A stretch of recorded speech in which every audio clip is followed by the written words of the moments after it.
Full-time apprenticeship, just at a small workshop, local, doing general services, brakes, all that type of stuff. Then from there, went and worked at another performance shop. Got a little bit more familiar with everything like that, enjoyed it, liked it a bit more. Every other workshop I worked at, whether it been performance, small, we never had a GDR in the workshop. Not one. When I first bought mine, there was four-wheel drive issues, high cast issues, and I was totally in the dark. No guidance, no help, and going back then, GDRs weren't as big as what they are now. So a lot of it was workshop manuals, reading it, what works, what doesn't, wiring diagrams, then getting my head around that, and then obviously working out oiling issues and what works, and then a lot of it was R&D.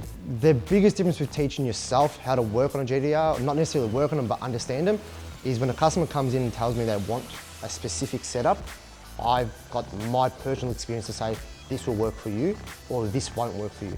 Are you building a drag car, are you building a circuit car, are you building a street car? And that will determine what I choose for them. I think a lot of people get told how to build the cars, haven't made the mistakes, haven't broken anything, haven't done it hard, haven't worked out what spanner you need to get the 12mm nut to do twin turbos. Everyone wants 500 kilowatts. You take them in a 500 kilowatt car, they realise it's a lot of power for the street. And then obviously, if the customer is here in a car built, I can take them for a drive and something and say, look, this is what 600 plus kilowatts feels like. This is what 300 feels like. Find the happy medium. When somebody walks through the door, we like to be able to provide everything. We don't like outsourcing anything, but there is things that we have to outsource. 99% of stuff being servicing, brakes, brake machining, clutches, engine assembly, anything that we can do in-house, we'll do. Obviously, we send out our machine work. We have a machine shop who does all that for us. Obviously, between us and them, we work out what works best for us, and that's how we do that. Engine assembly gets done at the back. Servicing, turbos we can get relatively, parts we get easy. Everything comes overnight pretty much, unless it's coming from interstate.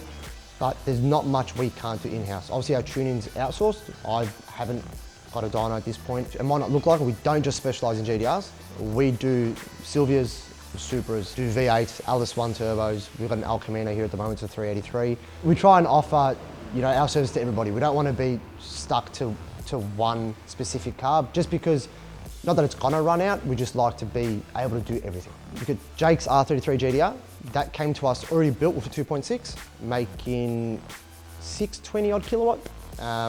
We both drove it, we loved it. The customer being the customer, it wasn't enough. So we pulled that motor out, redone the head, and we've left that aside. We've now got a 3.2 on it. It is predominantly a street car.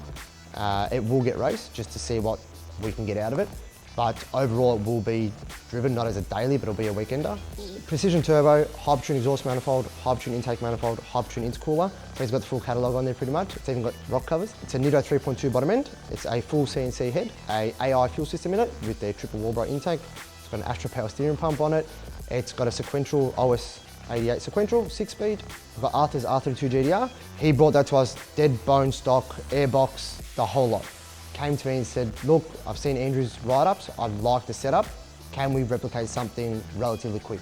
Which is where Jake's old engine came into play. So we pulled the head off, redone the head, different camshafts to suit what he wanted. R34 get rag 6-speed in it, 32 GDR diffs in it, so still the same diff ratio. Car's already gone 138 mile an hour. You've got Costa's S15. That does have an S13 bottom end and top end in it.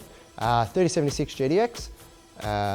It still has a Power C Detro in it, so it's a bit old on the ECU side of things. It's on E85. The car currently, we've got it sitting on 380 kilowatt. We've had more in it, but he does drive it, street drive it. There's no point, just wheel spins. We haven't raced that to date at this point, so we've got a few traction issues, but we will get there.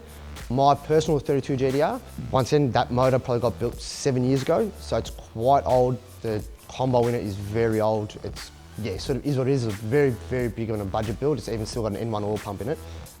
Scat rods, Aries pistons, standard head. It's got Tomei valve springs in it, Tomei camshafts, nothing overboard. It's got a 42 on it with a custom exhaust manifold, standard intake side. Obviously with the auto and the 42 on it, it has done a PB of 10.3 139. Next combo on that will be a Nitto 3.2 bottom end, full CNC head, custom camshafts, Hypertune intake, exhaust manifold a bit undecided, turbocharger still a bit undecided, but we're aiming upwards of 1,000 horsepower. We do want to run an 8. Whether we'll get there soon, we'll see what happens.